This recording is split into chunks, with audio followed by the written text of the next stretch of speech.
Hello, everyone, and welcome to today's webinar, Firmware Attack Vectors, IT Supply Chain Security's Missing Link.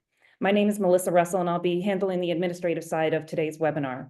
Before we get started, I did want to let everybody know that we are recording this session, and we also will be making a link to the slides available here in the next day or so. At this time, I'd like to go ahead and introduce our host for today, Chase Snyder, who's the Director of Product Marketing here at Eclipsium. Chase, the floor is all yours. Thank you, Melissa. Hi, everybody. Super excited to dive into our Firmware Attack Vectors webinar here. I am here with two experts in the field who need no introduction, but I'm going to introduce them anyway. The esteemed Paul Asadorian, you know him from many podcasts and a huge history of awesome hacker stuff. And John Lucades, an extreme technical expert in all areas of cybersecurity, but particularly in firmware security and IT supply chain security. And we're going to be talking about firmware attack vectors and why they represent a missing link in the IT supply chain security realm. So these guys know more than anyone about this field, so we're just going to dive right on in and let them rip. And I'll casually watch the clock and the Q&A. Feel free to bring questions and comments, and we'll address them either in flow or at the end. And yeah, enjoy the conversation, folks. No pressure, Paul. Thanks, Chase. It's a big name to live up to, I guess. So when part of my role here at Eclipsium for everyone else's benefit is to pay attention to the threat landscape of what's happening in particularly firmware, supply chain, device security, UEFI, bringing that back into Eclipsium and funneling that into our product and research teams, but also working with marketing to do some marketing around those topics as well. And so it's interesting, this list of the top 3 firmware threats, I can just pick off the top of my brain of stuff I've observed very recently that embodies each of these 3 categories. So that's where these categories came from. We have firmware backdoors and malware. We'll talk a little bit about the Juniper is a good example that had a really interesting backdoor that I had to go way back in the history of my career to 2000 when it was released, which is super interesting. Then we come down to misconfigured or missing security features. Much of that is driven by some of our recent research that we've published, in particular, the DNA sequencer in Palo Alto, where we're observing, in the community at large is observing that appliances, devices are being deployed from manufacturers without the configuration of security controls and features that are available, which is frustrating and has a long history, as John, I'm sure you could tell from your Intel days, right? And then, of course, tried and true software and firmware vulnerabilities. So vulnerabilities in software and firmware. Certainly every single week we see new vulnerabilities in software and firmware, by like a lot of them, right? There's over 200,000 CVEs that are published. And I like to kind of paint the picture that that's not all the vulnerabilities in the world. That's just a snapshot. There's a lot more exposures and vulnerabilities that exist that aren't necessarily tagged with a CVE. So next slide, Chase. Oh, so John, on those 3, right? Those are the 3 major categories. Would you agree? Yeah. And I think it's a fun area as far as things to talk about, because a lot of people people know that there are backdoors, that they exist, but actually looking into specific examples of this is something that most people don't get a chance to do. So hopefully this will be interesting for a lot of folks. Yeah, so we'll cover backdoors, malware, and tampering. We've seen examples of that recently, as well as the misconfigured security controls, and we'll try and cover recent firmware vulnerabilities and research, right? Obviously, we could go way back in history, but there's a lot of stuff happening recently. And I think, it's interesting as I think about the threat landscape and how we treat, I was just talking about this yesterday, right? About how we treat a device, a firmware-based device, right? We'll see examples of that. I don't think we treat it the same as we do other things. So I think it's kind of like one of my soapboxes that I like to get on is we need to treat that like we do other assets in our environment.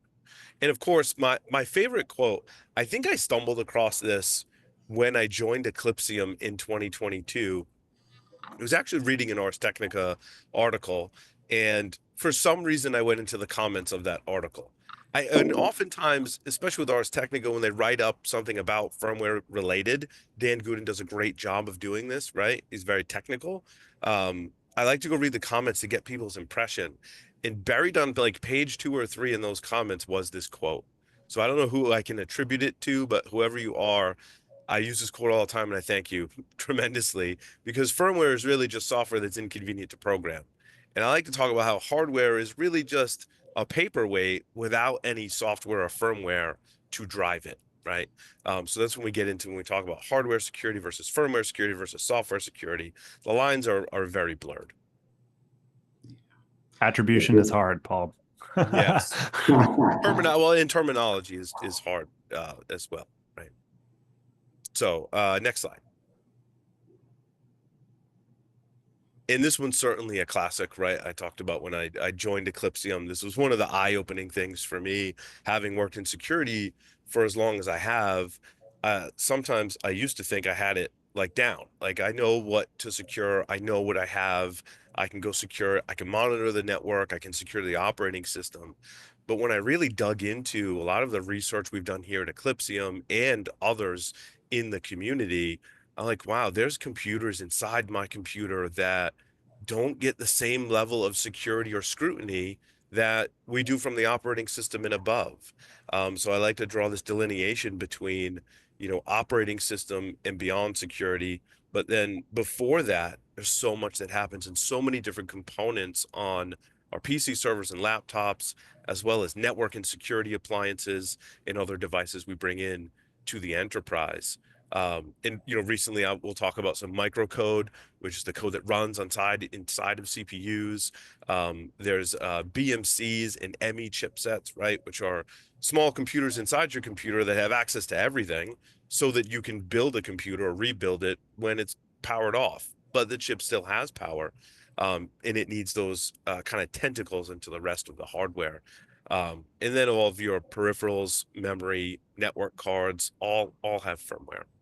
John, anything to add there? Yeah, I really like the point that you kind of make a lot, not just today, but in general, about how some of this is, like you just said, you know a lot about security. You've been playing with security a long time. My experience in it has actually been the same, and it's been enlightening to see how much you actually do know about these obscure places, because they're not that different. It's just that they're obscure. Right. And so because you would in an OS, right, you would have something that's monitoring it, right? You kind of know what sort of things to monitor, what sort of things you would add. Um, the question is, how do you do the exact same thing on this exact same piece of software that just happens to be in an obscure place? I think that's Right. one of the reasons why we do a lot of these sort of awareness building, explanatory sessions, is really to actually help people understand that they probably know more about this than they realize. It's just that they can't get at it, and that's Yeah. what we're really here to do, is like help you get at it. Yeah. And in some cases it's frustrating, right? Some It's aspects are frustrating. frustrating, right? In most cases, it's frustrating. Yeah, a BMC is a great example. And so I have a Linux Unix background, and Mhm.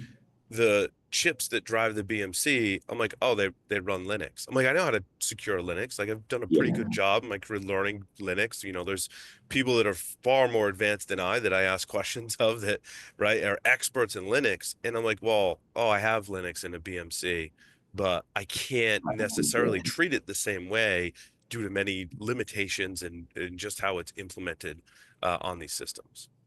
yeah, that's what we're really attacking here. And I honestly think that most of the trouble that you see at this lower layer comes from this fact, this idea. It's not that you can't do it. It's not that it's impossible or that it's too hard. It's that you're making it inaccessible. You're making it Yeah, obscure. sure. Yeah, and that's a That's great segue to our next slide, right? I want to pop in real quick with a question from the audience that I think is really worth discussing, which is, does a hardware bill of materials slash SBOM cover all 8 of the components listed here?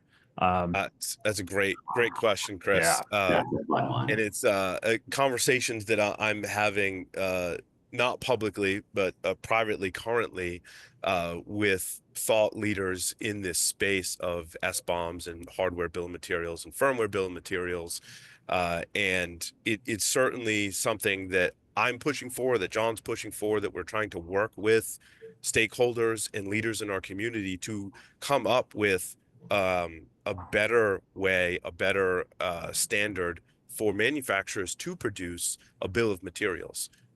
I mean, our software can query and tell you what's on there, but I want the manufacturers to produce that same bill of materials to tell me what hardware is inside of it, what firmware is running on it, because again, they're very tightly coupled. And then the third thing I push for is the configuration of the security controls to also be in that SBOM so that we don't have to go reverse engineer and do all that stuff. I mean, we might do that anyway to compare against what the manufacturer says is on there, but I'm pushing for in our community, Chris and audience, right, to have hardware, firmware, and software bills of materials that come with the devices we're putting out into our enterprise.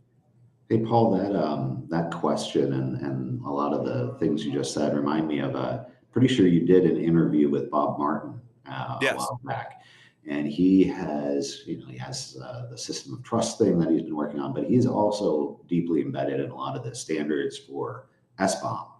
Last time I was talking to him, he actually brought up extensions to the standard that actually are about this. Yeah. And I laughed so hard. I was super thrilled to hear this because this is a question that we had internally. And we just sort of went out on a limb and sort of said, hey, what you're doing with a package that has these different components in it, yeah, it's a software package here, but it's kind of a hardware package there, and it's sort of the same thing. And you still have software inside the hardware, and it's sort of firmware and all that sort of stuff. It actually makes sense, and it totally extends in a normal way, in a way that's kind of obvious. So it made me really glad anyway, to hear that the standards are actually going to officially support that sort of thing. And I think the discussions that you've been having at first I really thought these were little pockets of people that are really into this, that nobody else actually cares. It's actually a lot more people than I realized that are actually talking about this, because Sure. it turns out that it's connected to everything. And it does make sense. It should be connected to everything because it's firmware, it's hardware, it's the stuff you're running on. So back to the question, I think the answer is you probably aren't getting it. You aren't getting an SBOM or any sort of bill of materials that is in one place putting all of this together. But you could. And you could both from, like you were saying, Paul, from the manufacturer on one hand, right, where we would want to know this is what they built. And so we think of that as like the as built or the known good or some sort of a reference, right? But then you also want it from the field so that you can compare it and make sure Right. that what you have now is what they sent, right? Yeah. Or if you changed it, you have that history and you know when you changed it and why. Yeah, and there's a couple of questions, and I think when we get to microcontrollers, that really gets down to where the firmware and hardware is very tightly coupled, and we'll address, I think, some of those root of trust issues that folks have. So, Chase, you want to go to the next slide? Yeah. Keep the questions coming, really loving them, and we will get to them.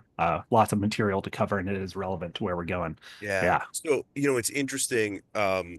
We have PC servers and laptops, right, that are represented in the previous slide.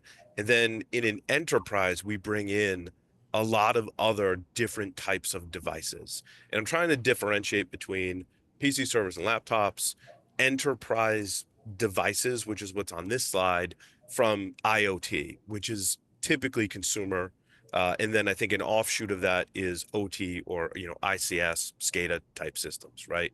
To me, those are different categories and pockets. So what I'm trying to address on this slide is the enterprise firmware-based devices, is kind of how I put it out there. So these are your You mean like routers. the primary target of attackers right now? Is that what you're Yeah, saying? yeah. Okay.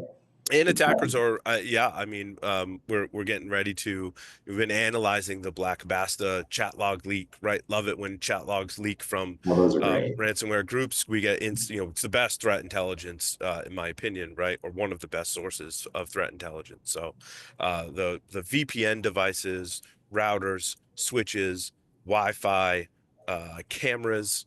I covered a story yesterday on my podcast about building access systems Building access. is something else that is typically, an appliance type of system, right? And so all of these, this is frustrating, right? Because we all share the responsibility model here, right? So there's a supply chain, you've got your hardware providers, your chip providers, then you've got your OEMs, right? Like your Fortinet, Cisco, Palo Alto, the list goes on, that are putting these things together.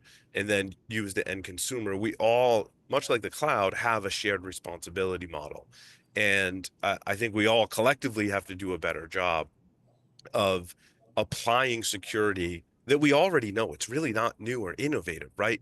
These security features and controls we know about, but they don't often make their way into these types of devices. So the example I love to use is when you get a new Microsoft Windows system in your environment, you change the defaults on that operating system. You apply different software and install it on top of that operating system to increase the security of that platform.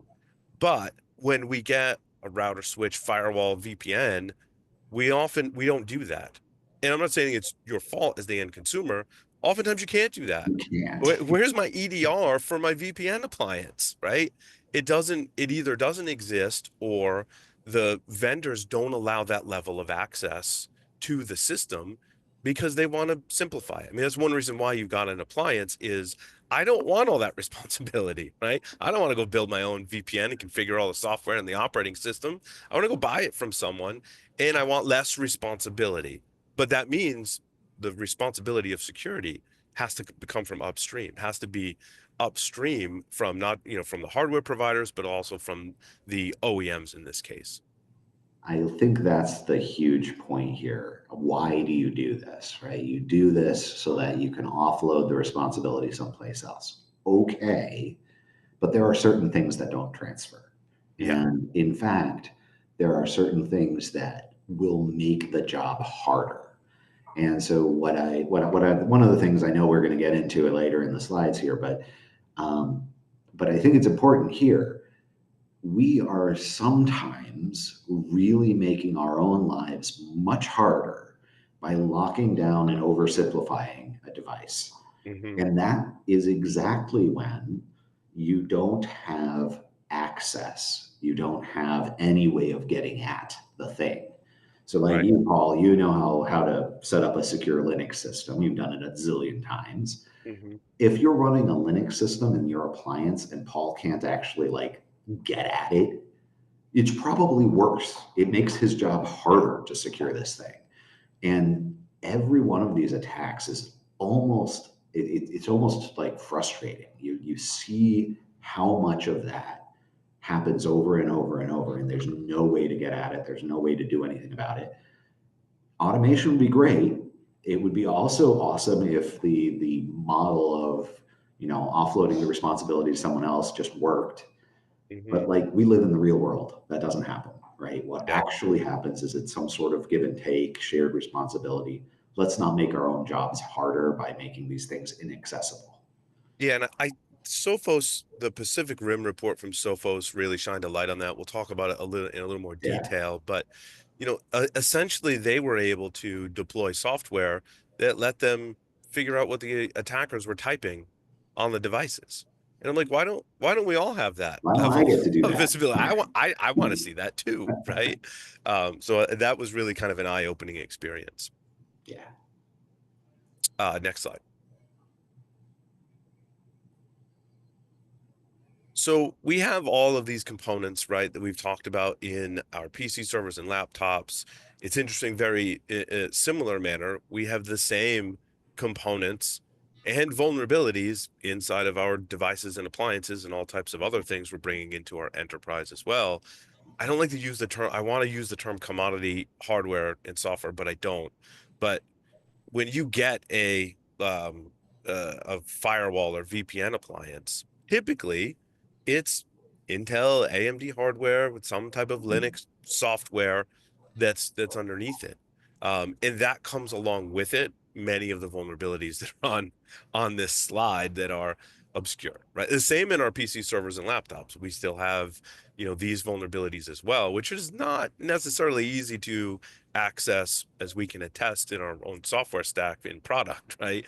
Is, enumerating the hardware, firmware, and vulnerabilities that exist, even on a PC server or laptop, is difficult. It's extremely difficult when we get into appliances. And, this research keeps continuing all the time. We see whether it's our own research or someone else's, there are vulnerabilities that exist in this software stack that goes all the way down to the hardware. Almost nobody builds something completely new from scratch, right? You're Right. inheriting stuff from somewhere, and that stuff is probably the same stuff that other people are inheriting. So it's almost a put yourself in the shoes of these other people, right? They're building an appliance, they're doing the same thing that you're doing. They're trying their best to handle it. This is really coming back to the whole, like, are we making our jobs harder by abstracting too much? It's not like these things aren't computers. They're computers. Let's treat them like computers.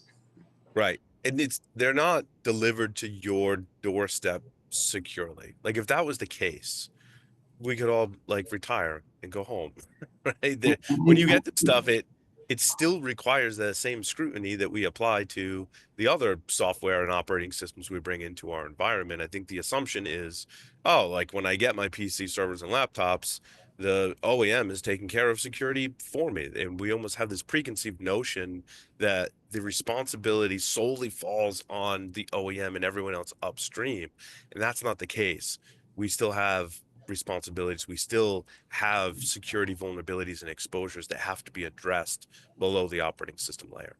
And it's sort of a false concept, even if you really think about it. The reason that it can't be true that you would just get all of these things securely is the same reason that it's not true for you either, right? Mm, When you, as an administrator of any network or as any sort of person with responsibility over this pile of stuff, you have a lot of work to do to keep that stuff secure, right? mhm. That's true for everybody. It's not going to change just because they're a manufacturer, right? So they're the Right, same right. reasons that it's hard for you is going to be a problem for them. It's better if we work together, actually. That's kind of the idea. Yeah, for sure. So let's go on to talk about firmware backdoors and malware. And we've got some great recent examples of backdoors inside of systems and malware that exists underneath the covers, right? So Chase, if you cut to the first one on Pacific Rim, this was really an eye-opening event that happened that transpired over several years actually, and Sophos was able to unwind it and, to their credit, publish a tremendous amount of details, put monitoring on their devices to observe attacker behavior, right? We talked earlier about sources of threat intelligence. If you're not in the chat logs of the threat actors, if you're on the systems that they're developing exploits, that's great too, and another great source of threat intelligence. And that's, part of what transpired here with Pacific Rim. Some of the highlights are the firmware backdoor, right? And this is persistence at its finest. None of the techniques were necessarily brand new, but they borrowed from previous techniques to backdoor the firmware so that the malware could persist through system rebuilds and firmware updates in very interesting ways, using function hooking that has been well known right in our field, but the attackers actually implemented it right in a really interesting way to again gain persistence on these devices. We also observed in this case attackers looking at UEFI implants and malware. So there were systems that I believe it was like a development system for the attacker that Sophos observed the attackers trying to bypass security controls such as Intel's boot guard, which prevents tampering of your UEFI firmware, which is loaded very early in the boot process, right? Before the bootloader, before the operating system. I wish we had time to add a little more actually on the bootloader stuff, because there was some stuff that transpired recently that's pretty interesting. Maybe we'll talk about it at the end, but they were able to bypass controls like secure boot. And so this was really eye-opening and kind of scary, right? Showing that attackers are after these lower level components of the system to do what we've defined several times in the past, right? And talked about that persistence, that high level of access, privileged escalation beyond the operating system, and being able to have that stealth, right? That's the other reason that attackers are going here is if I can get in before the operating system loads, I can hide from the operating system. So once it's booted, you don't know the attackers are there because they've turned off security features or they've bypassed security features before your monitoring kicks in place for your operating system. Yeah, this one's a really fun one. I like this one because it combines so many of the different things that I've been interested in for decades now, and it's kind of interesting how they put it all together. And like you said, Paul, they didn't really invent new stuff. No one that usually isn't what you find in the wild, right? Like Right. occasionally that'll happen, but that's not the norm. But even this is pretty specialized, right? Like you're not doing something that most people are doing. But that said, if you take it apart and you sort of break it down, if I remember right, this is the one that they were actually basically they took Flash ROM, an open source spy program, and Yeah. actually ran it on the device. And the fact that it worked is the reason that we point at Intel Boot Guard and like, dude, that wouldn't work under most circumstances. Like all Right. these other things had to, something must be missing if that even did what it seems to have done. So it's fascinating because again, I really almost like empathize with the different parties involved here. Like on one hand, if you're Sophos, mad props to like actually Yeah. tracking this and like being all over it. It's like it's every sort of security geek's dream to like watch the adversary doing all this stuff and just like Right. go and mess with them. Yeah. And John, there's a question. So I mentioned Intel's boot guard and described it as a mechanism to preserve the integrity of UEFI on the system so that it can't be tampered with. But there's also measured boot, which it has like a dotted line, if you will, to boot guard, or is it a completely different mechanism? It's a different mechanism, but like the way I would think about it is that you might go back to your traditional like protect, detect, respond, right? Mhm. The protect mechanism is actually something else. It's really more about configuration, and it's the reason that Flash ROM could run. If it Yes. could run, you did this wrong. You know, Right. that's the protection mechanism. And that's usually just like your spy right protection controls, right? Right. There are things that the BIOS is supposed to do to turn that off, right? Right. You could do some things physically, you could do some things other, sure, for reasons they tend to do it this way.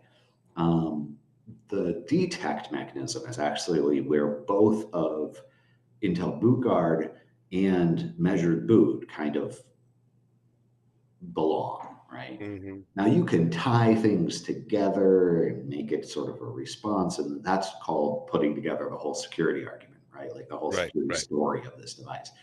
But if you're just looking at what it does, it detects that something isn't right. The hilarity in most of these problems is what are you going to do about it? Yeah. What you Yeah. found is that something's you've been had. Now what? Right. So that's where the response comes in, and it becomes a hard problem because your options oftentimes are: do you want a brick? Right. Like Right. Right. that's secure. It's a very secure brick.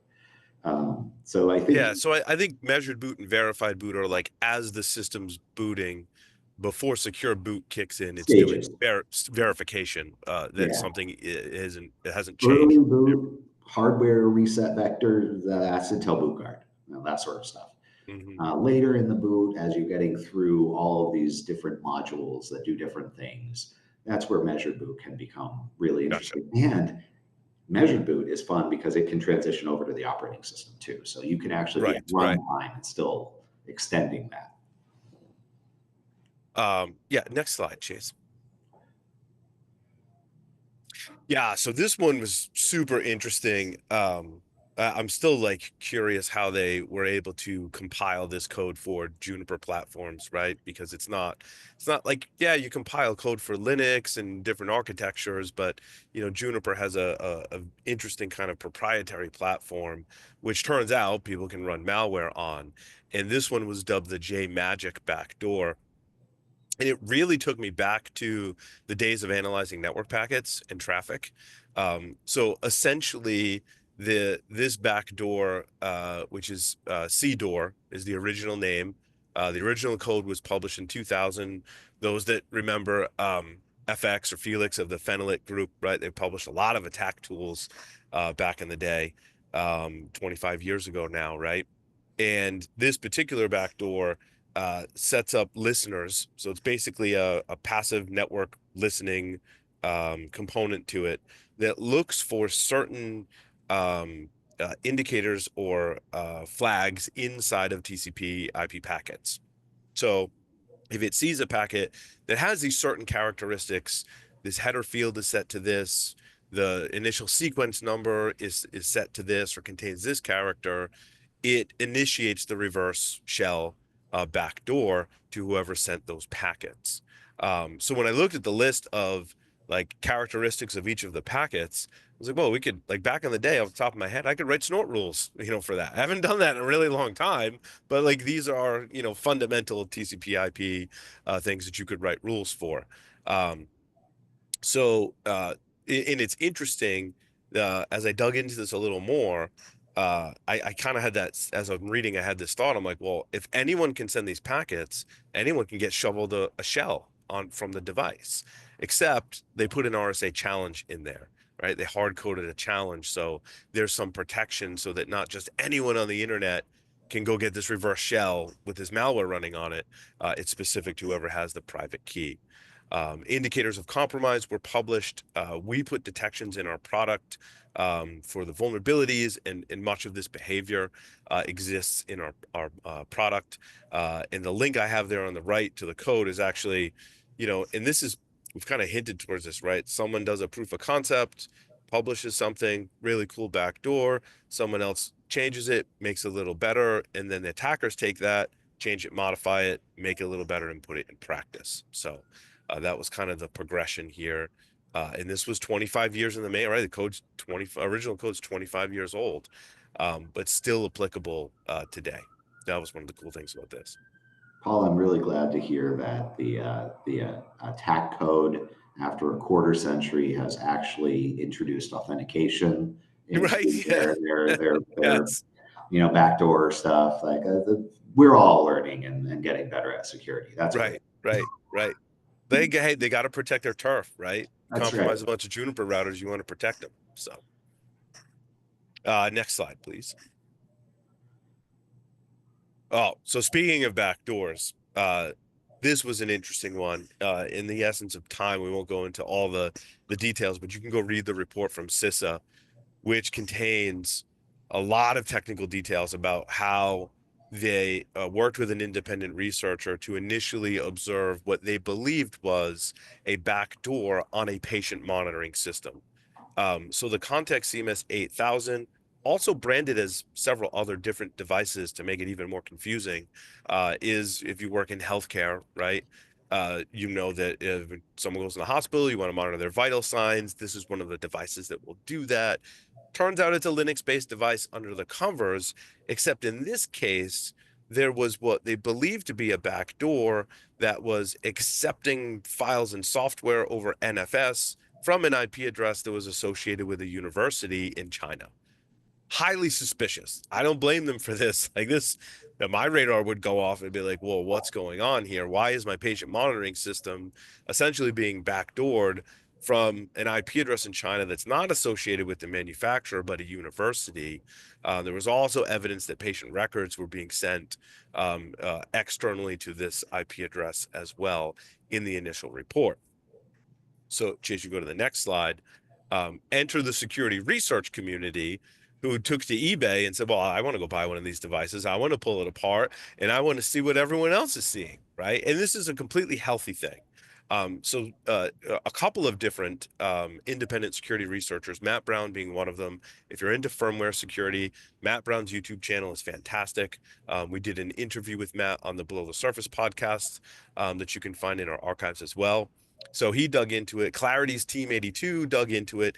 They all came to the same conclusion that, yeah, we can see how this might be perceived as a backdoor, but it's really just a really poorly implemented firmware mechanism for updates and implementation of security that was extremely poor.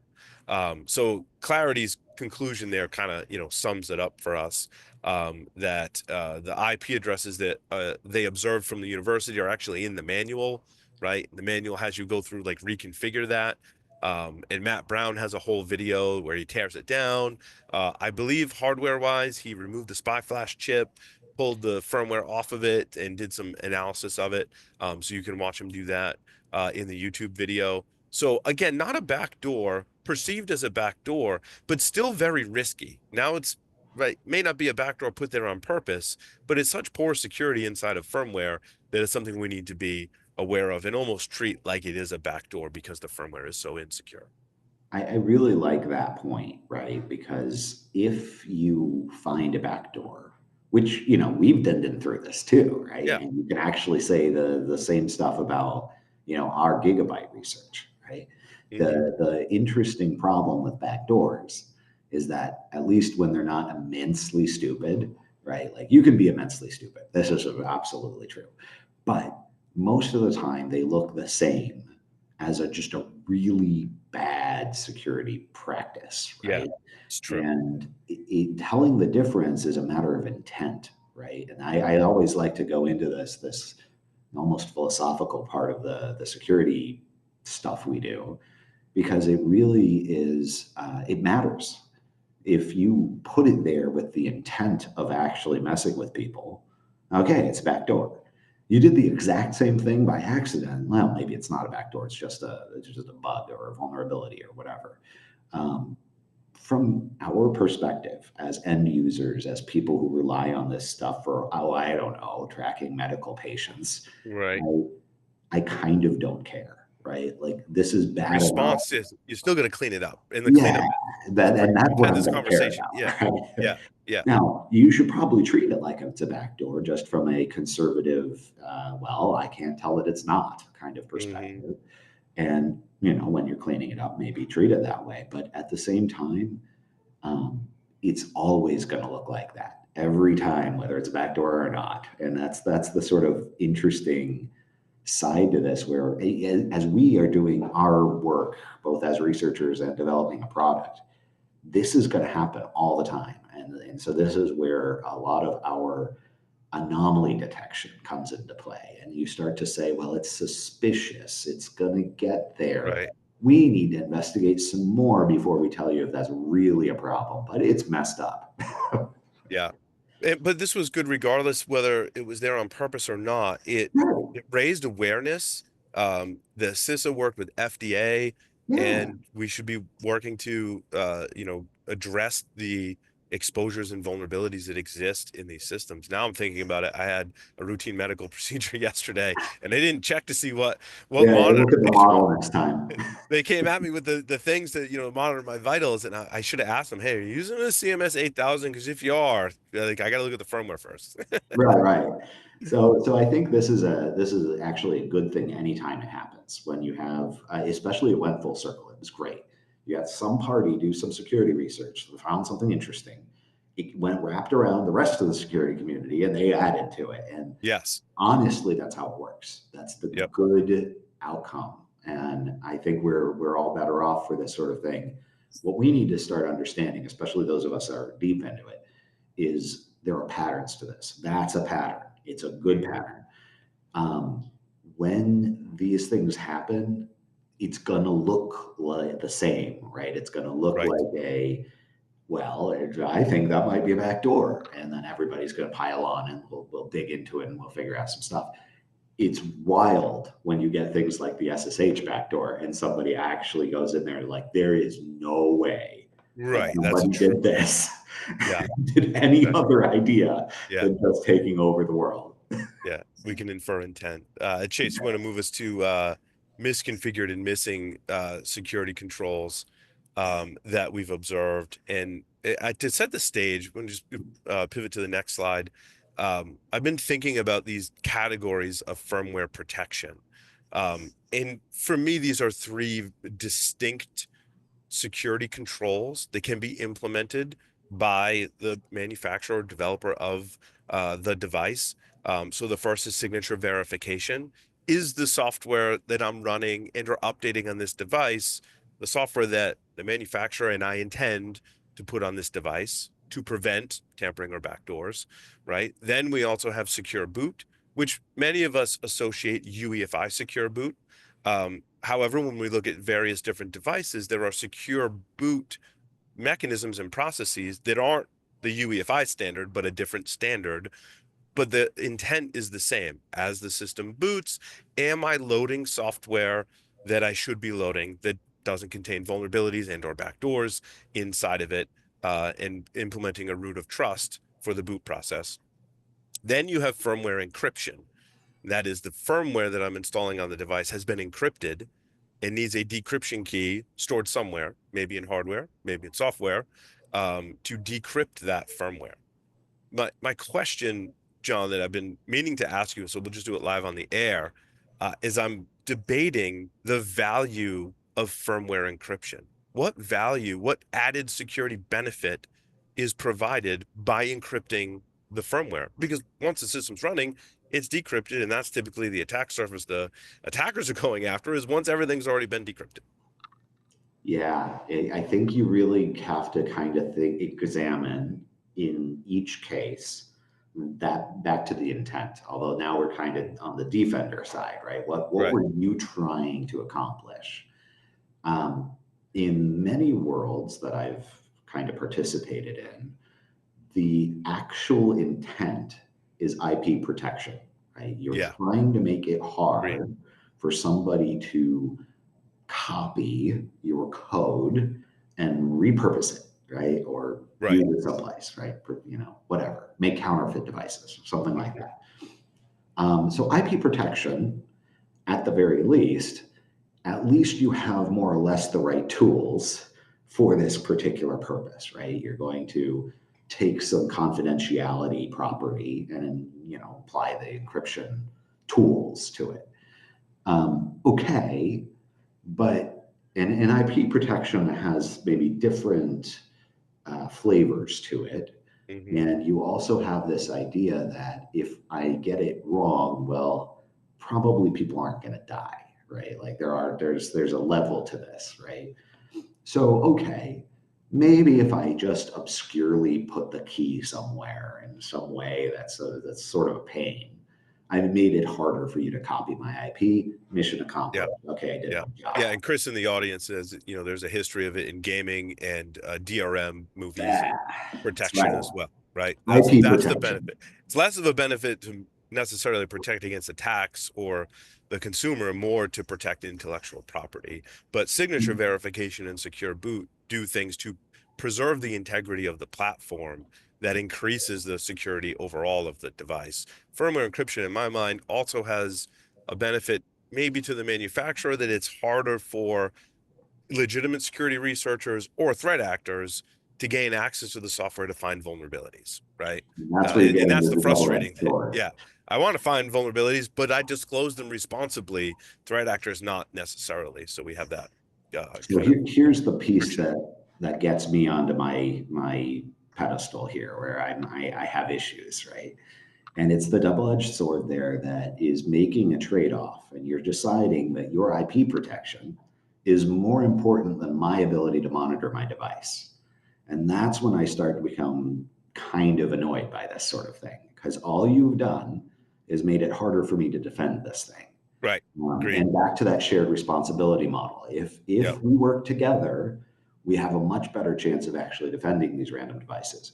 If you somehow create a system in which you're the only one who can touch this thing, the attacker who is going to figure out where your key is going to be the only one who is competing, right? Doing that research. You Yeah. took me out of the loop. It's sort of Right. annoying. Yeah. And so we've published research. Bishop Fox actually published research on SonicWall that was exactly this, decrypting the firmware, right? And they said, when you buy an appliance, the key can be stored in hardware like a TPM. But if you also have a virtual image, that key is typically stored somewhere in the bootloader, and their post shows you exactly how to extract it. So, Chase, if we go to the next slide, when we take into account that we have these security controls at our disposal that could be implemented or not is one thing, right? The mere presence, if they've been exist on the system, have they been configured correctly? And that's where we get into Palo Alto, and our research showed that some of this was not necessarily configured correctly, right? So it couples the presence both of vulnerabilities, but also misconfiguration. In this case, the misconfiguration was insecure boot. And this kind of goes back to our responsibility model that while Palo Alto did enable secure boot on these systems, they did not do the ongoing maintenance required to preserve the integrity of secure boot and update a revocation list to say, don't load this version of Grub because it has a vulnerability. And so without that update, that means secure boot can be bypassed. And we have a whole video on our website which shows us doing, exactly that. Ironically enough, Jesse and Mickey, the two researchers who discovered the boot hole vulnerability, which is what was present on the Palo Alto systems, also were able to exploit it on the Palo Alto platform. So yeah. This is another one where it's a great example of this is not a Palo Alto problem. Like, yes, Palo Alto also had this problem. Yeah, but no, agreed. Well, yeah, if you go to the next slide too, I know we're short on time, but we also found similar issues with DNA sequencers, right? Again, under the covers, the UEFI subsystem was not secure, which can compromise the integrity of the entire platform, right?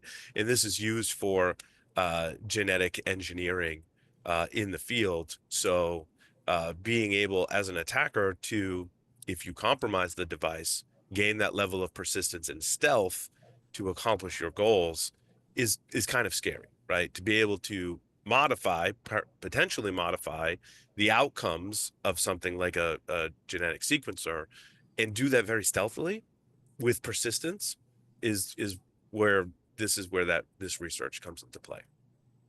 So again, examples of misconfigurations on the platform. Let's just pivot quickly to some recent firmware vulnerabilities and attacks. AMD's certainly had a couple of rounds recently where they've addressed vulnerabilities, and this is malicious microcode, which is really interesting to think about the attack vectors here. And so this was the microcode. This is the vulnerability where they were signature verification was able to be bypassed, which means as an attacker, potentially, I can put my own microcode and tell the CPU what to do. Now, the example that was given for this was the random number generator function in the CPU always returned 4. And some people kind of misinterpreted that as like, oh, that's the only impact. No. If you can gain control of microcode on a system, all of the other protection mechanisms are going to start falling like dominoes.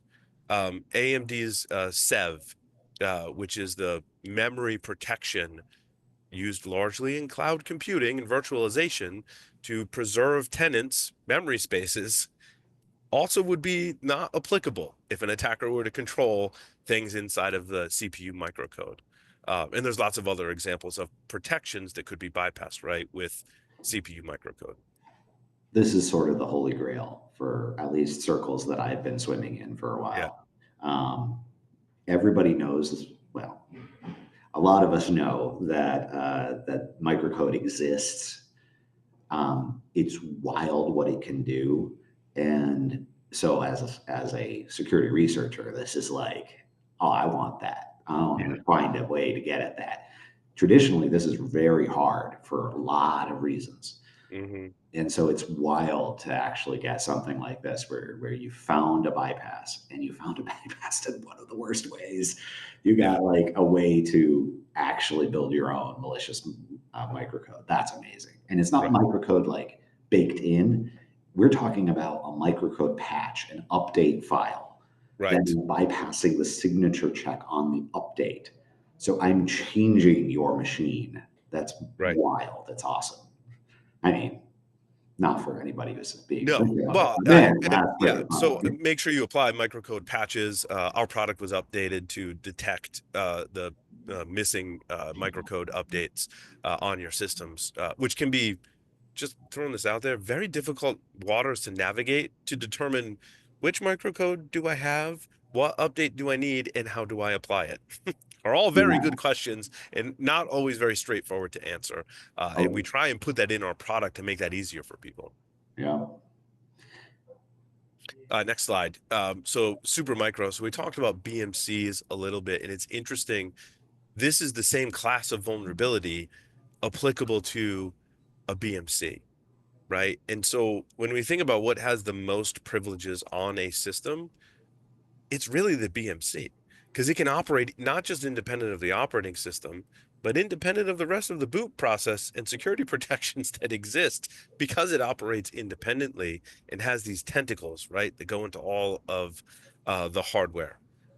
So an attacker able to put code and control the BMC can control your system at the greatest privilege level.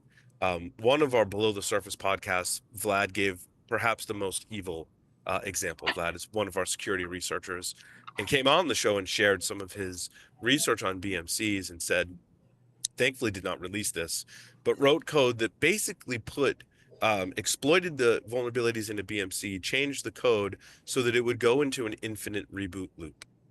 And since it's before like keyboard and mouse drivers even load on the system, there's nothing really you could do to get it out of the reboot loop because it was part of the BMC, and it had locked people out of the system.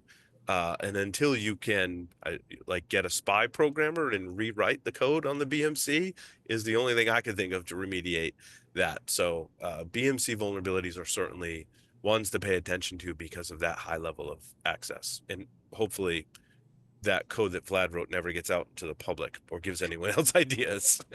You really do want to have something like a BMC just from a remote management Oh yeah, perspective, operationally out it's of great. band perspective. But the premise of what it's doing, like, because that's what you need, it has to have this level of privilege where it's now baked into everything, and it's got like little ways of tweaking stuff all over the place, because you're going to use that as the way to unbreak the other stuff. Right. So it's one of those funny cases where you're basically taking the problem and you're going to move it over here. Yeah.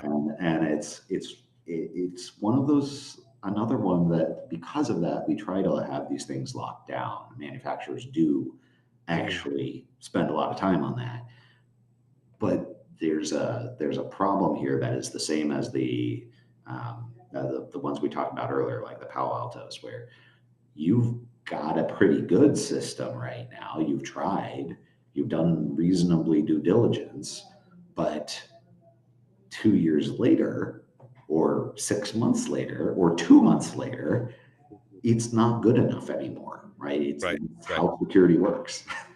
Yeah. Chase, you want to go to the next slide? We're kind of jumping around, right? BMCs being high privileged, then UEFI, then it passes off to a bootloader, and the bootloader passes off to the operating system, right? And so in the bootloader space, we've witnessed a lot of research recently. In fact, Bill Demercopy from Microsoft, his talk from Black Hat about bootloaders just landed on YouTube this week, which is great research. One bootloader to rule them all is the Eclipsium, Mickey and Jesse research into vulnerable bootloaders to bypass secure boot.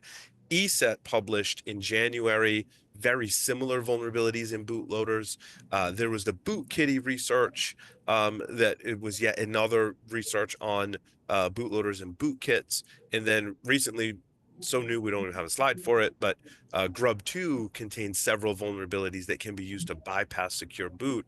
And it's interesting, the updates to revoke vulnerable Grub versions will not use Secure Boot's DBX, but will use the SBAT standard, which allows for more flexibility and metadata to say, basically, every version before this version of Grub is not valid in Secure Boot. Whereas in DBX, you'd have to add a lot of hashes and or certificates for a lot of different versions, and that is a fixed space that that's stored in. So it's very high level, very quickly bootloaders. And it's tough. Bootloaders are there's not like one, right? There's a zillion. Yeah. Everybody made a fork of it, and so then a lot of those are getting signed in order to make a secure boot process. Right. One of the things about SBAT that's really interesting to me is, you kind of need to make a switch over. And if you do the switch over, then okay, that system's good. But if you don't do the switch over, then you're still exposed to all these other things. And so it's a hard problem. And the way I like to, relate it to other security professionals is, if you've ever handled a PKI system, ever, you know that this problem exists. It's called revocation, and you hate it. Yes. So there's nothing good about this. No. Never has been. Yeah, really quick as we close things out, I know there's a couple of questions, but I want to talk about microcontrollers for a bit. If we flip to the next slide, I wrote an article for Eclipsium's blog based on some of my experiences. It was a talk at ShmooCon. I did a little microcontroller development on my own, and it's interesting. I'm highly recommending the book Microcontroller Exploits by Travis Goodspeed. One of the things Travis says very early on in the book is you should develop for a platform and at least do a hello world before you start going to evaluate the security and try and figure out how you bypass things to expose security vulnerabilities. And so since I had some development experience, I was like, wow, Travis is right. It's easier to understand the security implications if you've got some development experience on it. So there's been this explosion of ESP32 based devices to kind of rival the Flipper Zero. We could spend an entire half day probably talking about all the different platforms, features, functionality. And one of my concerns is the validation of the firmware that's going on these devices largely doesn't exist.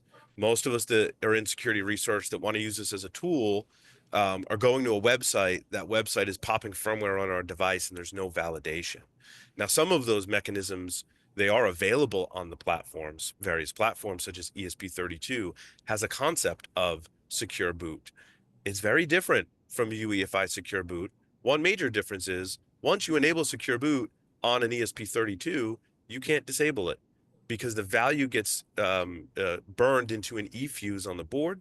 And so for the rest of that board's life, secure boot will be enabled, which opens up, in my mind, then I start thinking of attack vectors. Like if I can somehow infect the bootloader, which controls that flag, I can turn secure boot on and essentially brick the device for you. So lots of interesting things there. Check out our blog for my post on that. There's great tips and a link to my GitHub where I actually wrote some code. Now, in the wild, did you see on those, you can use a lot of those for spy flash programming. The professional tools have the same problems. Yeah. So like you can in fact have this situation where your firmware has, because it didn't implement a secure boot, you think you're flashing stuff and it's doing other things. So this manifests itself in the real world. And one of them is with a space heater that has I believe it's a Realtek chip, very similar to an ESP32, right? In architecture, code, and functionality. And it happened to be on a space heater. This was also fell victim to, was not validating the firmware correctly. Firmware was able to be tampered with. The tampering that they did repeatedly turned on and off the heater in a loop, which from an electronics perspective, especially with a heater, could cause issues such as fire. Hopefully there are physical safeguards, but the manufacturer had acknowledged this. I think for other reasons, these were actually recalled. So if you have a Govee space heater, you want to visit their website, but the firmware update mechanism was compromised, could allow an attacker to physically damage your device. And again, very similar chipset to an ESP32. Now, the next slide is an actual ESP32 was disclosed on an EV charger. So this was part of a Pwn2Own automotive contest from the Zero Day Initiative's EDI. Not much in the way of vulnerabilities were disclosed in this post, but the teardown, you can see in the upper left-hand corner, this device has an ESP32. And I hope we get the details of, was secure boot enabled on there? Was firmware encryption enabled on there? All features that are available on the ESP32 platform in the development environment from Espressif Systems. And now here is this chip that I speculated, like vulnerabilities could be bad. Now here it is on an EV charger that's deployed in the wild. So we're seeing commercial usage of these microcontrollers, which also suffer from things like fault injection. The link there is also the same person who did the fault injection for the Raspberry Pi 2040, also kind of a similar microcontroller architecture. And the posts are amazing. If you visit that person's blog, he actually like 3D printed something to hold all of the hardware. And for the Raspberry Pi 2040, which had anti-fault injection hardware and capabilities on it that needed to be bypassed, it did it with lasers. I just want, I don't often get to say like we're hacking with lasers, but in this case we're hacking with lasers, which is awesome that I get to say that. Yeah. So interesting research, on the microcontroller front that's manifesting itself in devices that are being deployed, not just to your homes, but commercial applications like EV chargers. We're coming up against time, but we don't have to hard stop. And I would love to get back to that question that came in earlier where someone let's do asked, it. some customers claim that root of trust is protecting them. Could you elaborate on that approach and what is Eclipseum's position on that subject? And you mentioned that here as we're talking about the microcontrollers would be a good time to slot in the root of trust content for just a moment. Thank you so much for everybody who's in attendance and who's sticking on. Obviously, we got a lot to say about this, and Paul and John are the right people to be talking about it. Thanks so much. And yeah, let's talk root of trust and bring it home. Well, yeah, like any other security controls, it can be bypassed, right? So the preservation of the root of trust, this is a great example, is in hardware, right? But to bypass that root of trust, there are physical safeguards, and fault injection is often used to get around those safeguards to compromise the root of trust. The key has to be somewhere, and oftentimes we see the technique of fault injection being used in order to extract that key that then bypasses the protections afforded by a root of trust. And we see this, John, in lots of other instances as well. Yeah, I think I would want to start with what is root of trust? What do you mean when you say that? And particularly if you're hearing it from a customer, right? What exactly is that? A root of trust can be what you were just talking about with the ESP32, right? It can be, a lot of them are actually fuse based, right? The idea that you make a one-time change to the thing, and once you've done that, you can't undo it, right? And that's what makes it a hardware root of trust sort of secure thing, is that immutability property. Any attack that breaks that property is one of the things that you try to do as a security researcher. So lasers and fault injection, that'll do it. But if you kind of take that and you sort of say, okay, root of trust and bypasses of root of trust is actually just one piece in the greater secure boot story. And it's the greater secure boot story that you actually care about. So let's say that you absolutely believe, and don't do this is a bad idea, but let's just believe for a minute that the root of trust is perfect. It's unbypassable. It's just going to do its job every time. 2 thumbs up. That's really cool. I'm just going to attack the next stage. So the problems that we were just outlining in all of these last few slides, right? The Palo Alto, the Sophos, like all of these things are really maintenance problems of some sort, right? Mhm. You found a vulnerability in a bootloader, you found it 4 years ago, right? That's great. You have new bootloaders now. Did anybody do anything about all those devices that are running the old one, right? Oh, I need to revoke the keys because what am I doing with that root of trust? I'm checking signatures or I'm checking hashes or whatever on some next stage. What do you think the next stage is going to do? It's going to go check more of those things on Right, the stage after right. that. That is the chain of trust that everybody talks about. The if I just go to the next piece in the chain, even if the previous one's perfect, everything after that is hosed. So that's actually what we're talking about. It's all of these things are examples of that failing. And what I like to do is I like to go back to the why is that happening? Why are we seeing failures in all of these places? And it's because we're making it hard for ourselves, right? By not actually working together and having this sort of like wall on an appliance that's like, oh, I can't touch that because it's something that is just a box. Yeah, the root of trust has to be verified, right? Well, and it has to Verifiable. be continuously verified. I think that's Yes, where I'm yes. really getting into the idea that, and I don't mean that as a crypto property, right? I'm not saying go and run signature checks more often. That's probably not the right answer. The right answer is you have to monitor your stuff. That means all the traditional things that you're doing with computers. You need to look for vulnerabilities. You need to install updates. You need to do patching. You need to look for behaviors that aren't normal, right? You need to look for indicators of compromise. I'm not making up new stuff here, right? Like you do this Yeah, for yeah. all sorts of other things. Just because this is in a black box somewhere doesn't make it any different. Right, right. For sure. Really fantastic discussion, you guys. Thank you so much to everybody who hung on. And thank you so much, Paul and John, for the discussion. To everybody who attended, we will send out the recording and slides, and we'll include some links to the other content that was mentioned. Lots of rich references here. And thank you so much for everyone's questions in the chat. I'm sorry if we didn't get to your question. This has obviously been a very rich session, and appreciate everybody joining, and we'll look forward to sharing the recording with you, and hope you'll join us for our next webinar next month. Thanks, Paul, everyone. John, it's been a pleasure. Thanks. Yeah. Thanks, guys. Thank you. Take care.